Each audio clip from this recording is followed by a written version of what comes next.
Good afternoon, everybody. At the beginning of today's briefing, you see that I'm joined today by the National Security Advisor to the President, Susan Rice. She is here to do two things. The first is to give you a little preview about the activities planned for the President's trip to the United Nations General Assembly next week. After she presents, sort of lays out what the President's activities will look like, she will stick around and take a few questions. She does have to go to a meeting shortly, so she won't be able to take a lot of questions, but she'll take a few of them, and then I'll take whatever's left over. So with that, Susan, you want to begin? Can anybody see me over this podium? There's one there's one over here. You want to step? Yeah, actually. Full service operation here, Susan. Come on, y'all. Accommodations for... There we go. Good afternoon, everyone. Actually, what I want to do is say a few things about what has transpired over the course of the last week, and then preview the President's trip to the UN General Assembly, and then take a few questions. So as you've seen over the course of the last week, the President has been very engaged in driving our progress on a number of national security priorities. Let me highlight a few of those areas, and then I'll get into the UNGA. First, we continue to implement our strategy to go on the offensive against ISIL. We're focusing on multiple lines of effort, including using our unique military capabilities to deny ISIL safe haven and building the international coalition to support our efforts. As you heard the President say last night, we're very pleased with the bipartisan vote in Congress to give us the necessary authorities to train and equip the moderate Syrian opposition. And we're grateful to both the House and the Senate for acting quickly on these authorities. The reason this is so important is that our strategy entails using local forces to fight ISIL on the ground. Iraqi security forces have already taken the fight to ISIL along with their Kurdish colleagues with U.S. support, and obviously now we'll be in a position to train and equip the Syrian opposition forces, which will have the ability to do the same inside of Syria. To be clear, as we've said repeatedly, our strategy does not involve U.S. troops on the ground in a combat role in either Iraq or Syria. And no U.S. troops will be in Syria as part of the Train and Equip program. This program will be hosted outside of Syria in partnership with neighboring countries. At CENTCOM earlier this week, the President underscored the importance of building a broad coalition of nations to offer assistance in the comprehensive campaign to combat ISIL.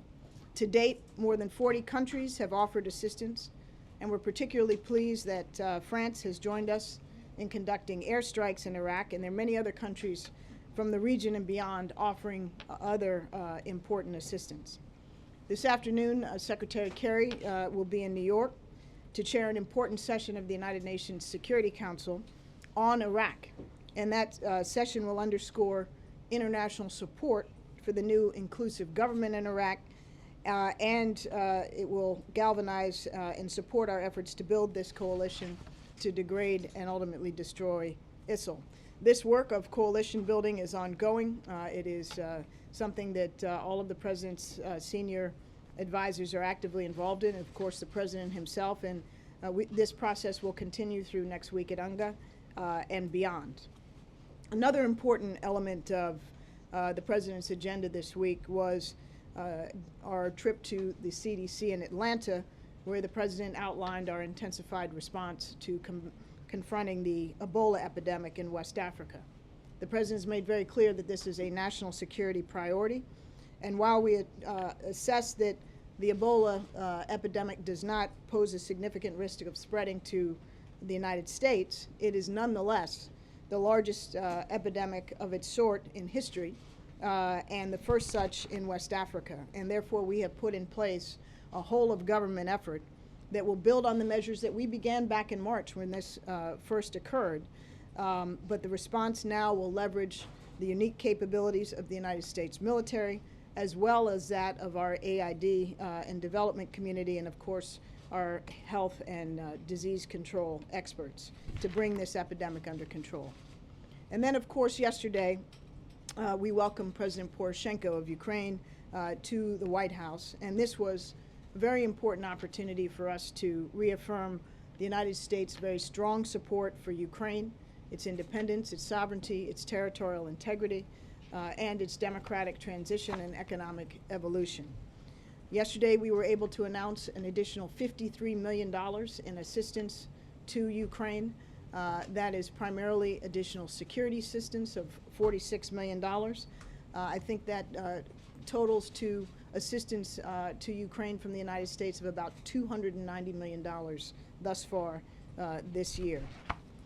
Now let me turn, if I may, to next week, which will be another intense foreign policy and national security week.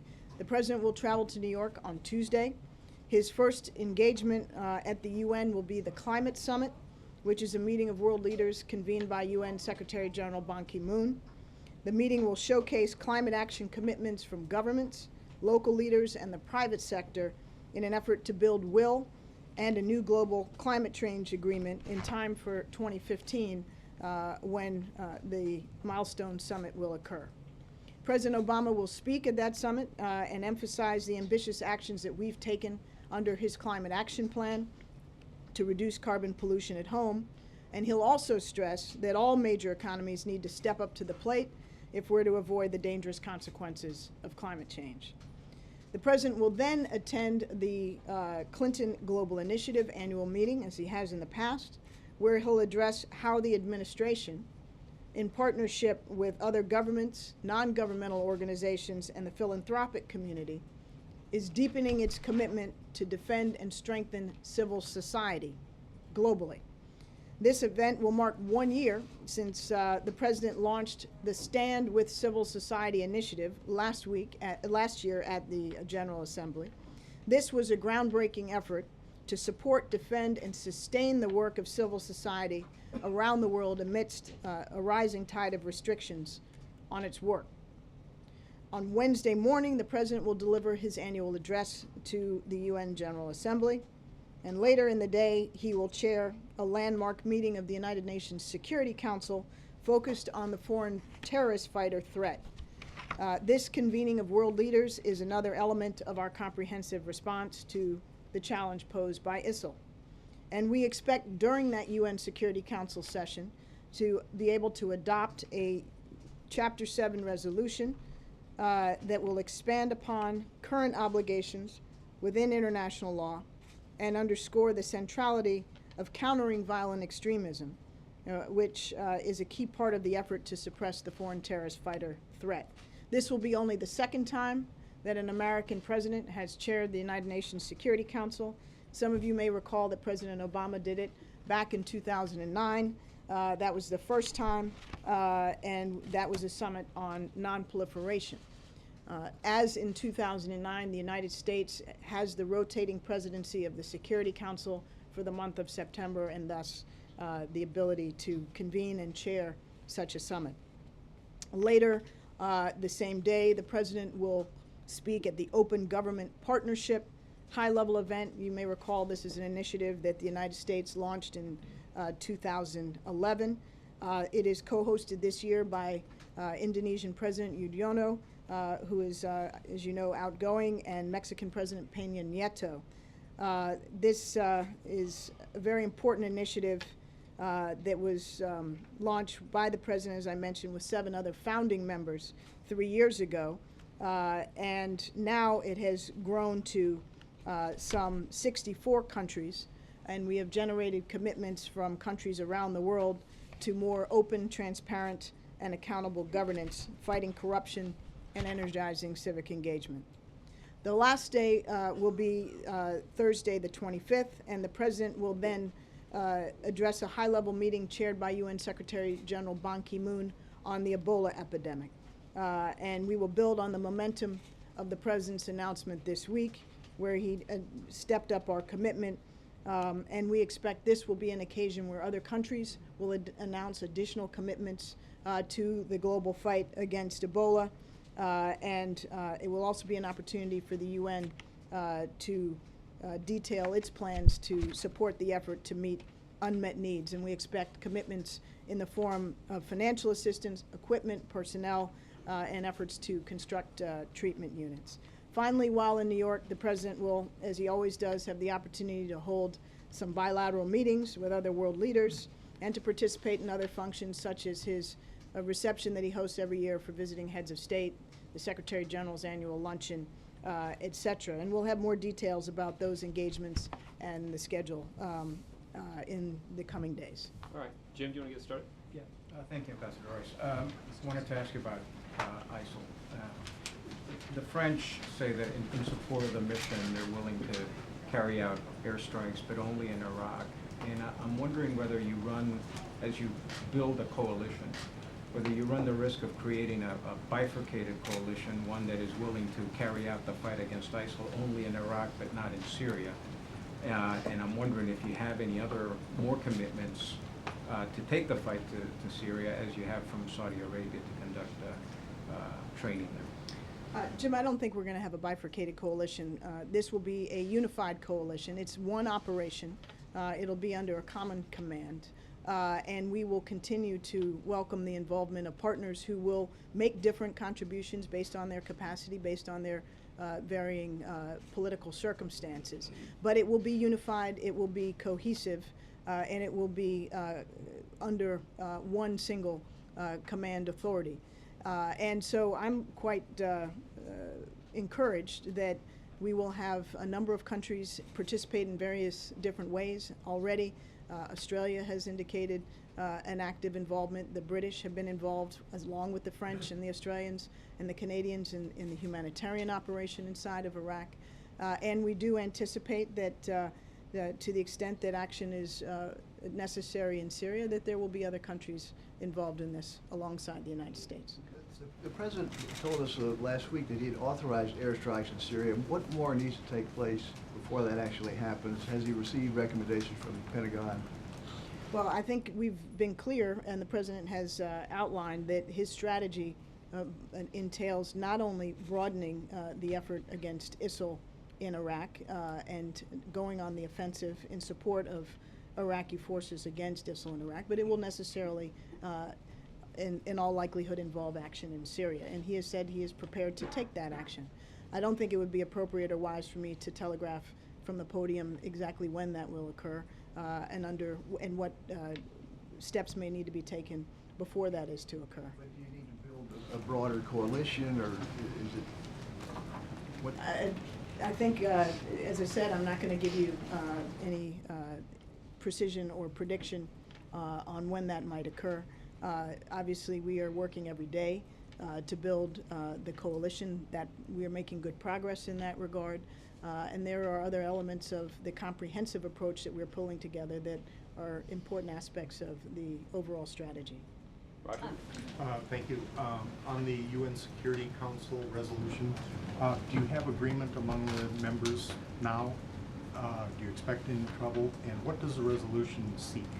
Well, the resolution, first of all, I do expect that we will have a successful resolution, which means agreement among at least a majority of member states and no vetoes, but I expect actually it'll be a resolution that we're able to reach unanimity on given the import of the issue.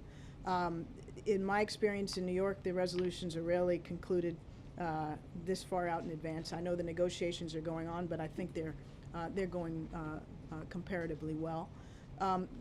Such a resolution would build on the existing international legal architecture.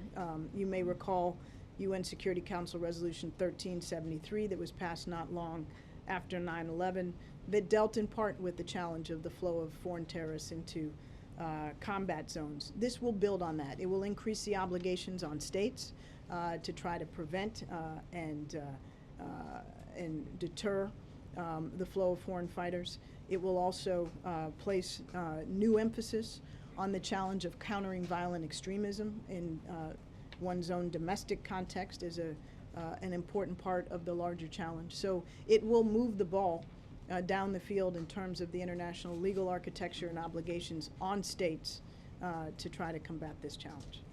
Michelle? We have heard something of a timeline on training the Syrian opposition, and that it could take up to a year to actually get units up and running. Do you still see that as being the timeline? And now that the authorization is there, will the planning for the Syrian training start immediately? Well, let me reiterate our gratitude for the swift action by Congress to provide that authorization. Obviously, that was a necessary predicate for us to proceed. And now that we have that, we will move out as rapidly as can be done in partnership with the countries that will host the training facilities. They need to be constructed. Trainees need to be vetted and brought in to train. So this will be a process that takes months. And I think that's been indicated. This is not going to happen overnight. It is not something that one should expect will yield rapid and immediate fruit. This is a serious training program, and we're serious about vetting those that we will be training and equipping. So I can't give you a precise deadline. I can tell you we'll move as fast as we reasonably can, but this is something that will take many months. Okay, I'm sorry, can I have a Yeah, you do it more. Okay, sorry. ISIS has been described as a much greater and more immediate threat right now to the Middle East, countries in the Middle East. And the most immediate threat that it poses to the United States is with these foreign fighters. So the first part is, why are we not seeing other countries jump onto this immediately? You know, we're seeing really up until today only the United States conducting airstrikes. And can you give some confidence to the American people of what kind of handle the U.S. has on the American foreign fighters, on how many they are, and how well we are keeping track of where they actually are? Well, with respect to the Americans who may be engaged in combat in Iraq and Syria, this is something that our national security agencies and counterterrorism team are taking very seriously. It's something we track closely, and we are doing obviously all that we can to both gather the necessary information and take the appropriate precautions to the greatest extent that we possibly can. And obviously that also entails consultation and collaboration with other countries, because in many instances they transit to and through third countries. So we're very much focused on this. You may recall that we had a meeting earlier in the week with the President that was focused solely on the foreign fighter threat as it relates to the larger counterterrorism challenge. That was an opportunity for members of the national security team to provide the President with an update on their very deliberate and concerted efforts to deal with the problem. Christy, I'll give you the last one. Thank you. Back on the airstrikes in Syria, it sounded like what you said before, is that that's a call when the time comes that the President himself will make. Is that right? The decision as to when to strike? Yes. Well, I think as is the case, the President will make the decision that it should happen, and then the commanders will carry it out in accordance with the guidance provided by the President. The Pentagon is waiting for that authorization. That's not what I said. You asked a different question. Oh, okay. Oh, well, will you explain the distinction, just so I know? You asked if the President will make the decision, and I answered by the way I just answered. So Has he made The the decision President yet, has though? given the authorization, and then he will give the go-ahead. what I said is earlier is that we've been very clear that we are prepared to go ahead and take action in Syria as part of this larger campaign. I am not going to preview from the podium when that will happen. It will be at a time and a place of our own choosing. But he Can has you say- authorized it. Has he already made, we're asking what, Last we're one. not asking, Last one, John. we're not asking you to tell us when the bombing's gonna start or anything like that, but there's been some mixed messages. Has the President already made the decision to do this, and now it's just a matter of when the Pentagon pulls the trigger, or is there another decision the President has to make? John, I'm not announcing any decisions by the President here today. I'm here to tell you that we are prepared, and the President's been clear that the United States is prepared to act in Syria.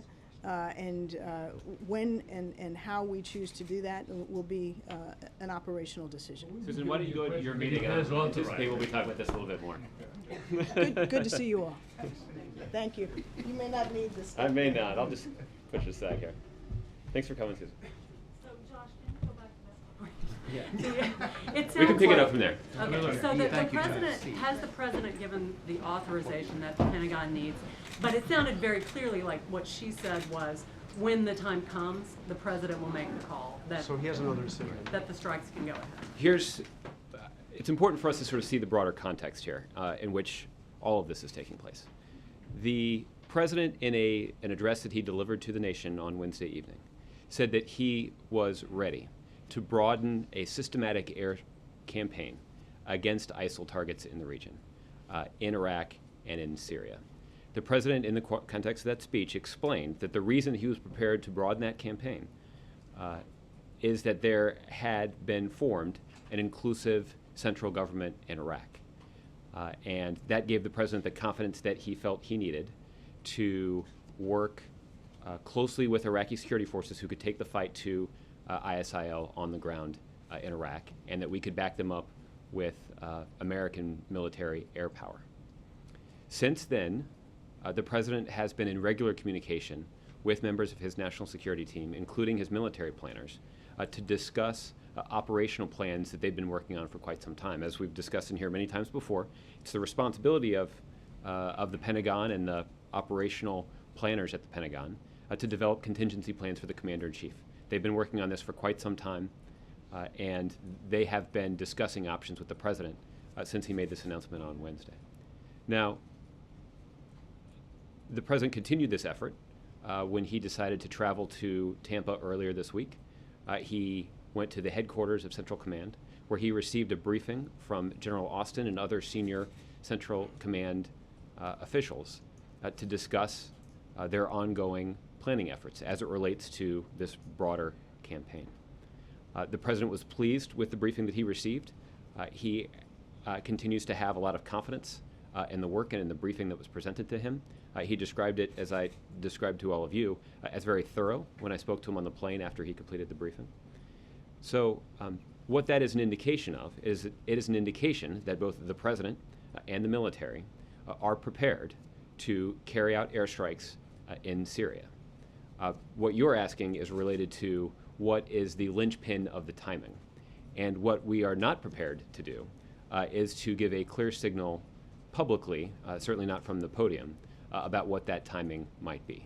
But both the president and his military commanders are prepared to follow through on what the president said he decided last week, which is to broaden a systematic campaign of airstrikes against ISIL targets in Iraq and in Syria. Let me add one corollary to that, which is we've already seen an announcement from CENTCOM earlier this week that the airstrike campaign in Iraq has already broadened, that there were strikes that were outside the previous guidelines that the president had offered. That was different than the specific mission of protecting American personnel in Iraq and averting humanitarian disasters there. That there were some strikes outside those guidelines, but that were consistent with the president's view that it's time to pursue a more offensive phase of the campaign against ISIL. It was clear in testimony on the Hill yesterday that the Pentagon is waiting for a go-ahead from the president, and I haven't heard anybody say, you or Ambassador Rice this morning, say that that's not the case.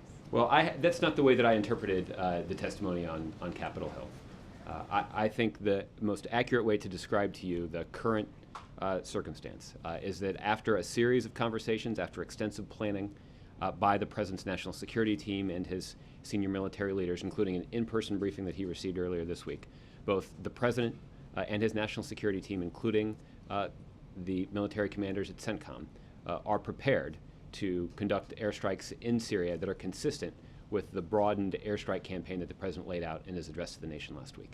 Josh, Okay. quickly follow up. Go ahead, John. Just to clarify, it's a very simple question.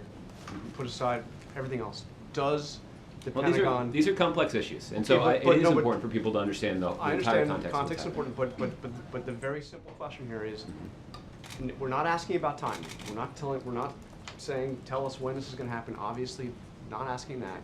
But has the president already made the decision? In other words, is it just a matter of when the military sees the time is right and the decision's already been made, or do they need another go-ahead from the president, yes or no? I think this is why I walked through the context. The president has made that decision. He announced it in his speech to the country last Wednesday. So they've got all the this is a authority, decision all the authorization. that has been made, and both the president and the military, as they have been reviewing these plans, and they'll continue to review these plans, are prepared to carry out and move forward with the decision that the president has made to expand our air campaign against ISIL targets, both in Iraq and in Syria. So September 10th is So- the date then? Excuse me? September 10th is the date he decided. It's which date? That's the night he gave the speech. That is the day that the president announced to the country that he had made a decision to broaden our systematic airstrike campaign against Iraq and Syria. But does he have to give an additional thumbs up or thumbs down once it starts, or is it? Well, as we've discussed, the president is not going to be in a position, contrary to some published reports, he's not going to be in a position where he's approving or disapproving individual airstrikes in Syria. There are more than 160 airstrikes that have already been conducted in Iraq, and the president had laid out guidelines for the military for pursuing and conducting that airstrike campaign, and he did not sign off and review each of those airstrikes, and he won't do that in Syria either. But again, the best situation, the best way that I can describe this to you is that the president and his military planners are prepared to expand the airstrike campaign in Iraq and in Syria. So, Chris, did you have a follow-up to that? I think what the point we're trying to clarify is, will he approve that first strike? Are they waiting for the go-ahead for the first strike, not will he approve each and every strike? Well, the president and his team have been reviewing the plans that have been put together by the Pentagon and by the officials at Central Command. The president received a very detailed in-person briefing on this topic earlier this week. He was pleased with the planning that has been conducted, and the president and his military team are prepared to expand this campaign, but it will be done at a time and place of our choosing. It will be done at a time and place that maximizes the strategic advantage of those strikes, and they will be done consistent with a core principle that the president has laid out, which is to deny a safe haven to individuals or organizations that are seeking to carry out acts of violence against American citizens or the American homeland. You just said. Go ahead, Bill. You just said that he'd authorize it, but you won't say whether he has to give the go-ahead for them to begin. Well, the president will be regularly consulting with the national security team, as he has been for some time. But the question that I'm doing my best to answer is to explain to you that the president has already decided, he did a week ago, that this systematic airstrike campaign needed to be expanded. He believed that was in our national security interest, and that it would be a core part of our strategy for denying them a safe haven. Since then, the president has met regularly with the team, and as a result of those conversations and as a result of the very solid and thorough work that's been conducted by military planners at the Pentagon, both the president and his military leaders are prepared to follow through on the decision that the president has made to broaden that airstrike campaign. Has he authorized? The president has decided that broadening this airstrike campaign is in the best interest of American national security. Did you just say that he has authorized strikes on Syria? Well, what I'm going to do is I'm going to do my best to describe to you the situation as it exists now. And the president made a decision more than a week ago that he announced to the nation that he's ready to broaden our airstrike campaign. Since then, he's consulted frequently with military planners. And as a result of those conversations and as a result of the decisions, the broader strategic decisions the president has made, both he and the military are prepared to carry out this campaign. And they've already begun to do so in Iraq. All right, on a related subject. Okay. Military leaders are very skeptical that you can accomplish anything permanently to move back ISIS without boots on the ground, someone's boots. And they're skeptical that it will be the boots of the Iraqis or the Syrian resistance. The Syrian resistance will take a year or more to train, and B, they don't trust the Iraqis. And they've been a little bit at odds with the administration over this because they fear that this will eventually require American boots. Well, the president has ruled out the option of deploying American boots on the ground in Iraq and in Syria in a combat role. The president, the commander-in-chief, has ruled that out. But Never happened. what we will need, that's correct, what we will need, however, are boots on the ground to take the fight to ISIL. They will not be American boots. These will be Iraqis who are fighting for their country, Syrians who are fighting for their country. They will do so after having been trained and equipped by American military personnel and by the experts in countries who are part of our broader coalition, and they will be backed up by airstrikes from the U.S. and from other members of our coalition. These people can be trained adequately and in time, and that they will actually fight. Well, they will be fighting for their own country, so they will not be fulfilling a polite request from the international community to fight for their country. These are individuals who are already prepared to do so. And what they need is they need some additional training and equipment that will be provided both to Iraqi security forces, to Kurdish security forces, and to Syrian opposition fighters. They will also benefit from being backed up by the most sophisticated military air assets that the world has ever seen. They will benefit from that on the battlefield. The president has also been very clear about the fact that we're not talking about a short-term proposition here, that this will take some time. But there is confidence among the president's team. Well, there is confidence among the president's team, and this includes members of the military, that improved training, improved equipment, the strong support of the international community, a unified government in Baghdad, the strong backing of the United States military airstrikes and allied airstrikes will alter the current dynamic on the battlefield. That these fighters, who, as you point out, have not been particularly successful in facing down ISIL, that equation will change. That with the support of the American military air power, with the support of the American and allied forces who are training and equipping them, this will alter the equation. It will not radically change the equation overnight, but it will have an impact on the current battle rhythm there. So let's try and bring a little order back to this. Alexis? Josh, can I follow up on this? As you know, General Dempsey said that as part of the planning, the command and control of ISIL is targeted. And the belief is that the command and control is in Syria. So following up on the questions from the front row, is the president involved, as I was told he would be, so correct if this is wrong, that he would himself be issuing the okay to target command and control, in other words, individuals who are head of the Islamic State? I will not be in a position to talk about specific targets that the president may be reviewing or even approving. Based on the fact that I described that the president himself described the briefing that he received from Central Command as thorough, I think it would be fine for you to interpret that the president has a detailed understanding of the kinds of plans that have been conceived by his military planners at the Pentagon.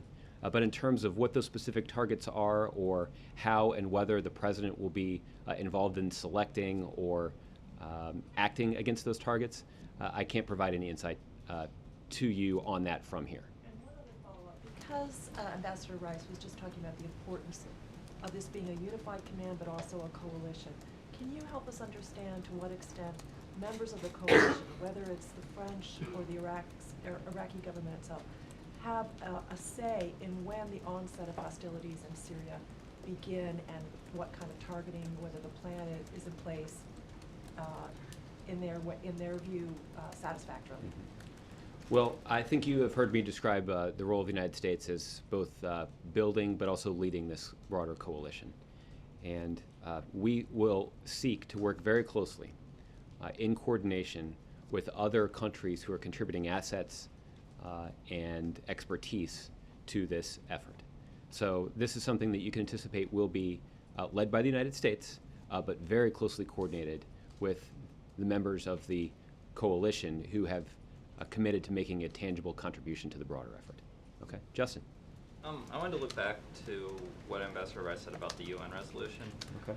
She said it would be a Chapter 7 resolution, and based on my admittedly rough understanding of the UN Charter, that would allow... There's a chance that it's even better than mine.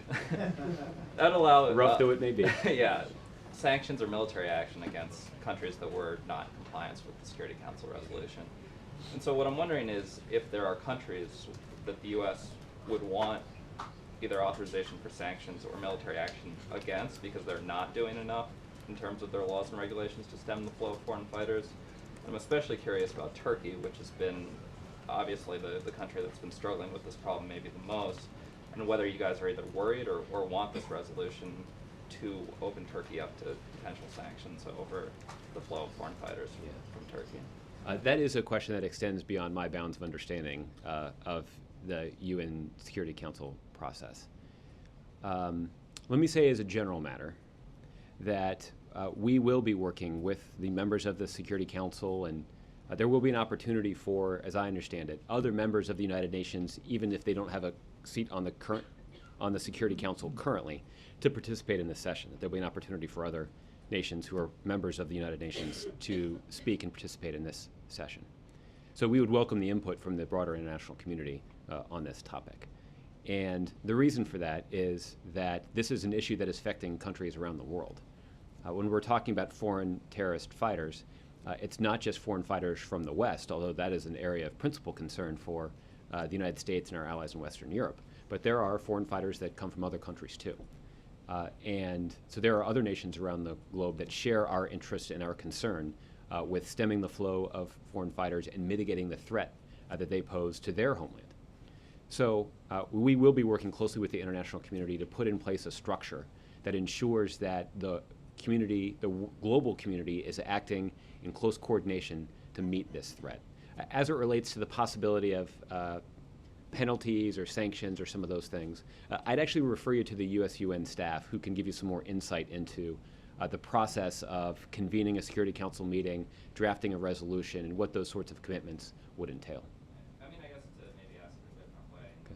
It's okay if you don't know, I guess, but Probably won't stop me from trying to answer. Yeah, why is it important then to have this type of resolution? What are you looking for or hoping to encourage that couldn't be done?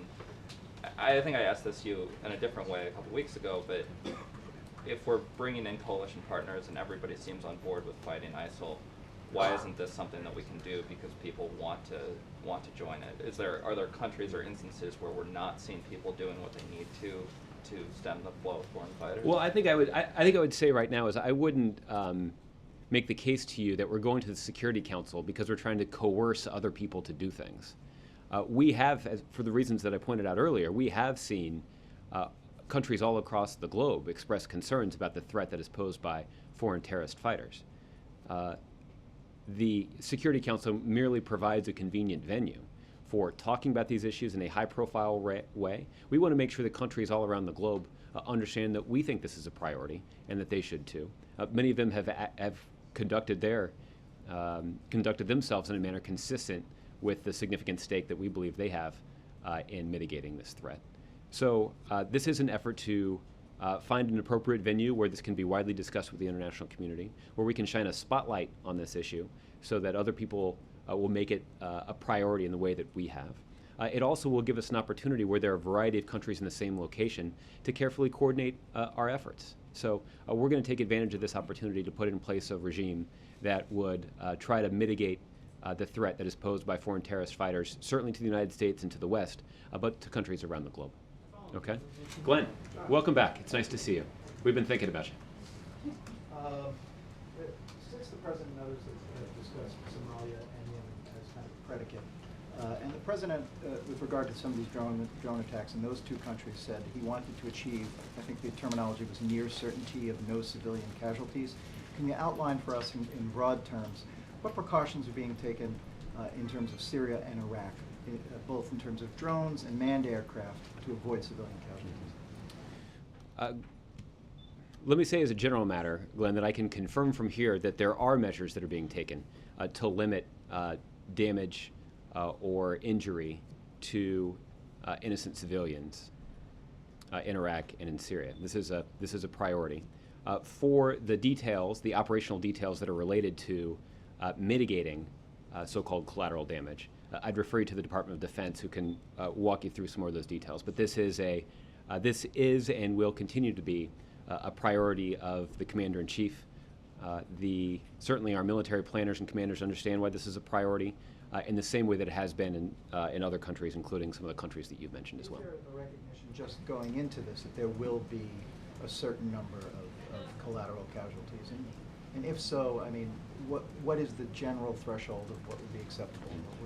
Well, again, for those kinds of guidelines, I'd refer you to the Department of Defense. They can speak to this with more certainty than I can. So, Michelle? In this broad coalition, why are we seeing these other nations so slow to do something on the level of what the U.S. is doing? I mean, up until today, it's only been the U.S. acting. So if ISIS is such a greater threat to the Middle East itself, and there are far many more foreign fighters affecting countries like Britain, why has it been really all the U.S. up until now? Well, let me walk through a couple of reasons for that. The first is I think that you've seen the President assume a very aggressive leadership role in this effort. He has been willing to back up that leadership and tough talk with action. And I think that is the kind of authoritative decision-making and leadership that the American people expect from their commander-in-chief. I'm confident that's the kind of leadership that the U.S. military expects from their commander-in-chief. And it is an indication that the United States is serious about protecting this national security threat or countering this national security threat and fulfilling this principle that the President has laid out of denying a safe haven to those individuals or organizations that seek to establish a safe haven and use that safe haven to carry out acts of violence against the United States. So what's the hesitation among the Britons and the Frances? I mean, France is stepping up now with airstrikes. Is it political considerations, like Susan mentioned? Is that really slowing things a bit? Well, I think another factor here is that the United States has unique capabilities. That the United States military is a very flexible, dynamic, forceful organization that can, when necessary, turn on a dime and deploy and project American power in important ways. That's a capability that really no other country has to the extent that we do. That certainly is part of this equation as well. That all said, we're very pleased with the response that we've seen from the international community so far to the overtures that they've received from American leaders in terms of enlisting them in the broader effort against ISIL. The President talked about the discussions that he had at NATO, that he had, that I know that some officials described it as pushing on an open door when the President was talking about enlisting them in the broader international coalition to participate in the effort against ISIL. You've seen Secretary Kerry travel to the region, and as a result of those travels, we've seen a variety of statements from leaders in the Arab world, including Sunni-led countries, talking about their willingness to work with the United States and the broader international community in this effort. This genuinely is a situation where ISIL is not at war with the United States. They have declared war on the global community. And this administration and this president is going to lead the effort to build an international coalition to take the fight to ISIL. And the president's laid out a counterterrorism strategy for doing exactly that. And we're pleased with the response we've received so far. But we're going to continue to be asking our partners, our allies, to contribute more. And this will be the responsibility of General Allen, who just started a week ago today, I believe, in his role to coordinate the contributions of countries around the world. I do anticipate that, yes, France is the first country, aside from the United States, to step up and carry out airstrikes against ISIL targets in Iraq. And I do anticipate that we're going to see other contributions from other allies and from other partners as we move forward in this effort. And when the decision is made to take that fight into Syria with airstrikes, will the military advisors make that decision when ready, or will they need permission from the president to begin airstrikes in Syria? Do they have all the authorization they need right now when they decide? Well, both the president and the military are prepared to expand this air campaign into Syria. And the timing for that action will be made at a time and place of the choosing of the United States of America. Ed. On the question there about allies, can you give us a big picture in terms of next week? What is the expectation? How important is it, in the president's estimation, to bring along more allies to this coalition next week when he has not just the big picture of his speech and all that, but he'll have bilateral meetings, as Ambassador Rice suggested. How important is it next week at the UN to roll out specifically more allies in this coalition? Well, this is something that I am confident this will be the topic of some conversations that the president has at the UN. Ambassador Rice made clear that there are a number of other things that are on the president's agenda while he's at the UN as well. This will, however, be the sustained effort and the focal point of effort by General Allen. He is a retired military general with extensive relationships in the Middle East based on his previous service to the United States. He is fulfilling a civilian role as a diplomat to essentially coordinate the contributions of countries in the region and around the world to this effort. So he is the one who's principally focused on collecting the contributions from countries. The other part of this effort, and Michelle, this goes to your question just a little bit too, that part of this process involves not just getting countries around the world to issue news releases about what they're prepared to do, but rather it also includes trying to identify very specifically what are the needs of this coalition. What specifically is it that is needed in terms of logistical support, in terms of refueling assets, in terms of kinetic military strikes. Then that requires an assessment of what are the capabilities of those countries who have volunteered to help, and then matching those needs with the capabilities of countries who are best able to provide them. So that's going to take a little bit of time, but it is an indication. I mean, frankly, the fact that we are carefully considering the best way to fulfill those needs is an indication that we've gotten lots of contributions. But General Jack Keane today said he's got great respect for General Allen, he's got great respect for Secretary Kerry and Secretary Hagel, but that it's up to the President of the United States to show that leadership. No doubt. And he has that audience next week. He's got the entire world in the UN speech and sideline conversations with the key allies. So you keep talking about General Allen, great respect for him, but is the President going to do this next week and build this coalition himself? Is he going to push it? The President has been engaged in this effort for weeks now, and I'm confident that those efforts will continue at the UN, both in public settings and in private settings. But he's been doing it for weeks, and you've only gotten France to add to the airstrikes. We are very pleased with the commitment that we have received from countries around the world, including Sunni-led countries in the region, to make contributions to this broader international coalition to take the fight to ISIL. And we are pleased that the international community has responded in a way that is supportive of our efforts, and we look forward to working with this broader international coalition to accomplish our goal of degrading and ultimately destroying ISIL. Two other quick things on the issue of combat troops again. You were talking about these military advisors who will serve alongside Iraqi security forces. Will those U.S. forces that you say are not in combat, will they get combat pay from the U.S. government? I frankly am not familiar with the details like that. I'd refer you to the Department of Defense. They'd be able to provide you some more insight on it. And then one other subject, the President's event earlier about combating sexual assault and domestic violence. He mentioned generally sports leagues. And there's a report that Secretary Hagel has now ordered that the military, the Pentagon, look at their relationship with the NFL. There's obviously, they work with them on all kinds of charitable efforts and other things. Is there any kind of review going on here at the White House about the President's Physical Fitness Council, the First Lady's Let's Move campaign, which uses stars from all kinds of sports? Are you reviewing your relationship with the NFL? Let me start, Ed, by talking about the program that the President and the Vice President announced earlier today. The It's On Us campaign is an effort by this administration to work with colleges and universities. We worked closely with athletic conferences, the Pac-12, the Big 12, the Big 10, the A-10, and others, to make sure that we're getting the word out, that it's on us, it's on all of us to stand up and combat sexual violence and sexual assault on college campuses and communities all across the country. And one thing I want to encourage everybody in this room to do and people who are watching to do is to go to itsonus.org and pledge to fulfill the commitment that you will join in the effort to make it clear in communities all across the country that we will not have a permissive environment when it comes to violence against women, when it comes to sexual violence, and when it comes to sexual assault. So if you guys have time today to do that, I would strongly encourage you to do so.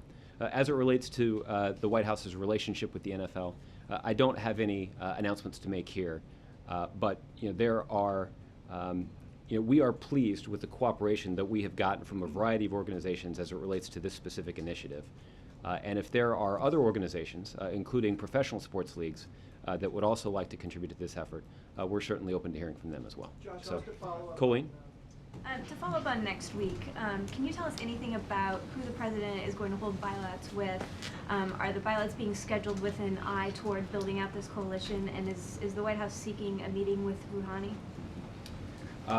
In terms of the President's schedule, the bilateral schedule that the President typically will layer into his broader set schedule is something that's still under development. So I don't have any announcements to make in terms of specific meetings the President has now. Maybe at the beginning of next week, hopefully by Monday, we can provide you at least a little bit more detail about who he might be meeting with. As it relates to a meeting with President Rouhani, there's nothing like that on the schedule right now. At this point, I don't anticipate something like that being added, but we'll see. Okay. Is there more? Sorry, one other That's question. okay. Is there an expectation that the President will come away from next week's meetings with commitments from Arab nations to participate in military operations? Well, I wouldn't. The thing that I would do is try to convey to you that this is part of an ongoing effort. So, we're going to have conversations prior to the United Nations General Assembly meeting. with our Arab partners that have signaled a willingness to join this coalition. We will have conversations during the United Nations General Assembly meetings with our Arab partners who are ready to contribute to this coalition. And we'll continue to have meetings after the UN General Assembly meetings with Arab partners who are prepared to join this coalition. So this will be a sustained, ongoing effort. I wouldn't lay out any deadlines because, frankly, we are moving aggressively to secure commitments and publicize them when those governments are ready to do so. But we are pleased, as I mentioned, with the response that we have received from our partners in the region and from our allies around the world. And the President is proud to lead a broad international coalition like this against what is a core American national security priority. Cheryl. Thanks. The CR that just passed goes through December 11, and when Congress comes back in November, they're already talking about doing just another short-term CR. Do you need a full year of funding when they come back, especially with the Title X authority? Well, Cheryl, I'll say what I regularly say on this topic, which is that we would always prefer that Congress engage in a budget practice or a budget process that allows for some longer-term planning. That passing budgets on a short-term basis is okay if you do it once or twice, but doing it repeatedly adds to some instability. And it's certainly, you hear members of both parties talk about how important it is for some certainty to be granted to businesses who are trying to run a business in a dynamic economy. They don't need the added variable of the congressional budget schedule. So we were pleased that Congress acted in bipartisan fashion to pass this continuing resolution over the course of this week. That was the right move, and we certainly would compliment members of Congress for putting aside politics, voting their conscience, showing their support for the administration by giving this authority to ramp up our assistance to Syrian rebels, but also for passing a continuing resolution that didn't have the kinds of ideological writers on them that have fouled up this process in the past. So we're hopeful that Congress, when they return later this fall and early this winter, that they'll be able to focus on this task in the same sort of spirit. So, John? Just a quick question about a couple of things Joe Biden had to say this morning. I don't believe I saw his remarks, but if you want to read them to me, I'll do my best. Well, one of the things he said was that he and the president, quote, feel a little like the Dutchman at the little Dutchman at the dike. All we are able to do is stop bad things from happening. Of course, talking about all the crises around the world. I'm just wondering, is that how the president? Was he accurately expressing how the president feels? Well, I think that's a pretty colorful description. I do think that the president has talked a lot about how the United States of America and the U.S. president, or under the leadership of the U.S. president, is the indispensable nation in the world. And there are a lot of urgent crises around the globe that may not have a direct impact on the United States of America, but still represent a broader American interest and do require American involvement. So the little Dutchman at the dike was indispensable? I mean, it seems like an interesting strategic vision. Well, again, I'm trying to describe to you the way that I think the president and the vice president both view the responsibility of the United States, and that by playing this role as the world's indispensable nation, we project the kind of American leadership and in a way that protects our interests around the globe. Okay, and the other thing is he expressed some nostalgia for the days when Republicans had senators like Bob Packwood. I'm wondering, does the president wish that Bob Packwood were still in the Senate? I don't believe that the president and Senator Packwood served at the same time, so I don't know that they've even met actually. But I mean, he's clearly knows. Well, it sounds like the vice president. It sounds like the vice president may have had a relationship with Senator Packwood, but the president is not. But I mean, as you know, Bob Packwood left under a cloud of extensive sexual harassment cases against him, and the vice president was citing him in a woman's forum this morning. Is there any? Well, I think the vice president has a stronger record probably than anybody else in Washington, D.C. When it comes to his decades of leadership on issues related to combating violence against women. So I don't think the vice president certainly is in a position to have to explain that record to anybody. Yes. Roger. Back to Ebola. The CDC has a working projection that the Ebola outbreak could reach 550,000 or more people without additional efforts to contain it. Does the U.S. response need to be expanded? Is the government prepared to respond in a larger way? Well, just earlier this week, just a couple of days ago, Roger, you'll recall that the President announced a significant escalation of U.S. assets and aid that will be deployed to address the Ebola outbreak in West Africa. I think that this announcement, based on public statements that I've seen, was welcomed by countries in the region, by citizens in the region, but also by countries around the globe. Contributing Department of Defense assets to this specific effort, capitalizing on their logistical expertise, has galvanized the international community in a way to bolster their confidence in the response to this Ebola outbreak. And I do anticipate that it will have the effect of other countries ramping up the assistance that they provide as well. It is clear that there is significant assistance that's needed to shore up the public health systems of these individual countries, to provide logistical support to volunteers and other aid workers who are trying to meet these basic needs. We do know what is required to stop an Ebola outbreak, but that is why it's so important for us to act early. That's why it's so important for us to act early to prevent this outbreak from spreading a whole lot further. There's a lot of work that we need to do, and I think some people would even indicate that the international response hasn't been as quick as we would like. And that's why you've seen such a strong commitment from the United States. The U.S. has about $1 billion that's being reprogrammed or asked for, but this is more than 500,000 people, not a number I've heard of before. Did Obama hear that? Well, there are a wide range of projections about this, and I think that the projections that you're citing are longer-term projections, right? That they hypothesize that robust intervention does not occur and the outbreak spreads out of control. That's why the President was demonstrating a sense of urgency in making this announcement at the CDC earlier this week, to try to get into, to try to escalate our response as soon as possible to try to prevent some of these broader catastrophic predictions from coming true. Could we go beyond $1 billion? Well, I don't have any new announcements of aid to announce at this point. We just announced the latest round of assistance 3 days ago. So, JC? Josh, my question takes into both questions. The aspect of U.S. efforts to defeat ISIL, U.S. efforts to defeat the epidemic of Ebola. Will the President be meeting with other world leaders to enlist them for their financial contributions while he's in New York to really support the global effort on both of these wars, shall we say? I do anticipate that the President will be discussing this issue with world leaders when he's in New York. As you point out, there are a variety of ways that nations can contribute to this broader effort. We tend to focus on, and I think with some justification, the military contributions that nations are prepared to make. There are other ways for them to contribute to the success of this effort. Financial contributions are certainly welcome. The government of Saudi Arabia has indicated a willingness to host a training base for Syrian opposition fighters in their country. We have seen commitments from the Germans and others to participate in some of these training efforts. There are also some financial tools that we can deploy to try to choke off the funding that ISIL benefits from. That requires the cooperation of the international community, and there is some expertise that some other countries can lend to that broader effort. So there are a variety of ways in which countries can contribute, and we certainly will welcome those contributions, and the President will be discussing those kinds of contributions in the context of the UNGA next week.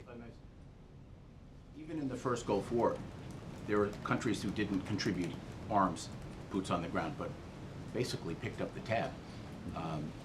That's the question that I have. Will the President be pushing these world leaders to help support both of these very, very, very difficult efforts in terms of our own financial? Well, I do anticipate that the President will be discussing the wide range of ways in which countries can contribute to the broader campaign against ISIL. That includes financial contributions, includes using financial tools to try to choke off funding. It includes the deployment of humanitarian assistance. In some cases, it could include military assistance that is focused on logistical support, refueling capability. In some cases, it could include training capability and expertise that some countries around the globe have that could be used to build up the capacity of either the Iraqi security forces, the Kurdish security forces, or even Syrian opposition fighters. So there are a wide range of ways that countries can contribute to this broader effort, and I am confident the President will be discussing those kinds of contributions at the UN next week. So, Jared. Josh, the President's made a case to the American people. He's made a case to Congress about the need for action against ISIS. What's the degree to which the president will be making the case to other member states of the UNGA next week, and how much will that rely? Ambassador Rice mentioned 1373. There's no direct threat at this time to the United States, so it's difficult to get under Article 51. How does the United States intend to build the international legal argument for an action against ISIS, and will the president be having that discussion with leaders next week? Well, you've already, in the context of asking your question, demonstrated a greater facility with UN details and procedure than I can muster from here. The president is looking forward to the opportunity to discussing this issue with other world leaders at the UN General Assembly. The president, as Susan mentioned, will be addressing the General Assembly on Wednesday, I believe it is, if I was listening carefully. And he will have an opportunity to discuss why it is certainly a priority of the United States for an international coalition to take the fight to ISIL and degrade and ultimately destroy them in a way that's consistent with the counterterrorism strategy that the United States, again, in concert with our allies around the globe, has deployed in other situations to mitigate the threat that's posed by extremist organizations. Let me back up, since we can't talk about the a detailed, a nuanced legal strategy or political strategy. Philosophically, does the president need to make an argument to international partners that this is something that needs to be done, or does he feel like it's already there? You've cited 40 allies that have already made contributions. Is there still convincing to be done, or do we have what we need to move forward? Well, let me try to answer your question a couple of ways. The first is I'm confident that the actions that the president decides to take will be entirely consistent with international law. And as you point out, there are already 40 countries or more that have committed to this effort, and I think it's an indication that they are also confident that any actions that this coalition would take would be consistent with international law. Let me also say that, in the context, it's difficult for me to characterize private conversations, but I do think that a lot of the conversations that do take place are not focused on that specific issue. That I think that there is pretty clear, based on the terrible violence and mayhem that we've seen from ISIL in this region of the world. You've heard the Iraqi Prime Minister speak out pretty publicly about how a safe haven in Syria threatens the territorial integrity and the sovereignty and security of the Iraqi people. So there is a pretty clear understanding across the globe that international coordination against ISIL isn't just allowed, it's required. Let me just try this one more way. The president's domestically basing his actions on an AUMF from 18 September 2001. Internationally, Susan Rice mentioned the 1373, which is 28 September 2001. Does the president have any reticence at this point, relying on domestically and internationally 13-year-old commitments for opponents that don't exist in their current form anymore? Well, Jared, I think this goes back to a question we talked about quite a bit a week ago today, which is this question about the United States and the broader international coalition being at war with al-Qaeda and its affiliates around the globe. That's the same way that we are, the broader international community is at war against ISIL. So, I think that, the president has given a speech on this topic that, given your interest in it, that I think is worthy of rereading.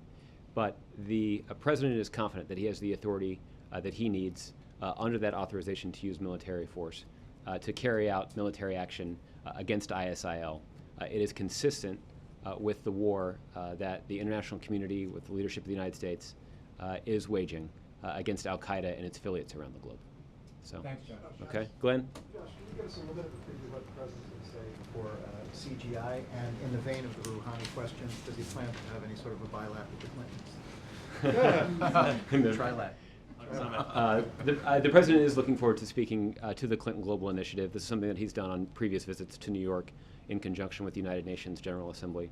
I don't at this point have a preview of his remarks, but we can look into that for you. And I know the president is looking forward to seeing both the president and the former Secretary of State when he's up there. Isham, I'll give you the last one. Oh, thank you. My question is, I'm trying to be specific a little bit. You said you're pleased, but are you satisfied with the degree of commitment of Arab nations so far? to fighting ISIL? What I can tell you, Isham, is that we are very pleased with the productive conversations that have taken place between U.S. officials and Sunni-led governments in the region. That those conversations have been constructive. We have seen, you've seen public statements. The Jeddah communique is one example from these Muslim countries, indicating their support for the broader international coalition that the United States is leading. And I think there are a couple of reasons for that. The first is that for many of these countries, again, the mayhem that ISIL is causing is occurring right on their doorstep. And it does pose a direct threat to the stability and security of their countries. The second thing is, and the President mentioned this in an interview he conducted a couple of weeks ago now, that many Sunni governments in the region have for a long time perceived their sectarian rivals, Shia-led governments, as the greatest threat to the safety and security of their country and their people. But this latest threat that has emerged in the form of ISIL may actually impose an even more immediate threat to them. That you have these extremists who are carrying out terrible acts of violence that are completely inconsistent with the tenets of Islam,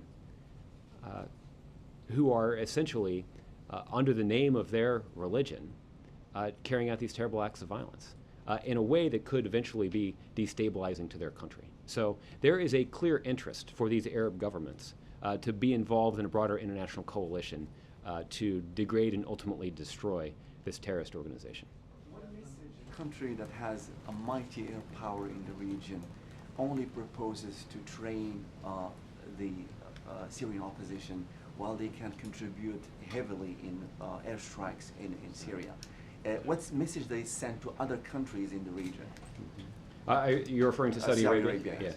I think the commitment of Saudi Arabia to host a training base that would allow the international community to ramp up the assistance that's being provided to moderate Syrian opposition fighters is a clear indication that Saudi Arabia is standing shoulder to shoulder with the international community to degrade and ultimately destroy ISIL. If Saudi Arabia is prepared to make additional commitments to the coalition, we certainly would welcome additional commitments. And I'm confident that General Allen and others at the State Department are in regular touch with the Saudis about some of these issues. And the process of building this coalition is not something that is just a one-day effort. It's not the kind of effort that one day we'll make an announcement that we're done building the coalition. This will require a sustained effort. And we are confident that based on the positive, strong initial response that we've received from countries around the globe, that we're going to have the kind of international coalition that reflects the unity of opinion that an effort should be waged against ISIL to degrade and ultimately destroy them. So with that, let me do the week ahead. It overlaps somewhat with what Susan said, but we'll just go through it here. On Monday, the President will sign the America's Promise Summit Declaration at an event at the White House. Many of you are familiar with America's Promise, and we'll have more information on that over the weekend. On Tuesday, the President and the First Lady will travel to New York City for the 69th session of the UN General Assembly. In the afternoon, the President will deliver remarks at the Climate Summit 2014. Afterward, the President will deliver remarks at the Clinton Global Initiative 2014 annual meeting. I know Glenn will be there. In the evening, the President and First Lady will attend a reception for visiting heads of state and government. The President and First Lady will remain overnight in New York City on Tuesday night. On Wednesday morning, the President will address the United Nations General Assembly. The First Lady will also attend that speech. In the afternoon, the President will meet with Sam Kutesa. I'm probably screwing up his name. Sam Kutesa, President of the United Nations General Assembly. Afterward, the President will attend a luncheon hosted by UN Secretary General Ban Ki-moon. Later in the afternoon, the President will chair a United Nations Security Council Summit on foreign terrorist fighters. And afterward, the President will attend a meeting of the Open Government Partnership. The President and First Lady will also spend the night in New York City on Wednesday night. On Thursday morning, the President will deliver remarks at a United Nations meeting on the Ebola epidemic. And in the afternoon on Thursday, the President and First Lady will return to the White House. On Thursday, the President will deliver remarks at the Global Health Security Agenda Summit here at the White House. That's on Friday, back here at the White House. And then on Saturday, the President will deliver remarks at the Congressional Black Caucus Foundation's 44th Annual Legislative Conference Phoenix Awards Dinner. That dinner is here in Washington, D.C. This weekend is Camp David. Yes, later on this evening, the president and some members of his family will be traveling to Camp David, where they will spend the weekend. So with that, I hope you all have a great weekend. Thanks, everybody.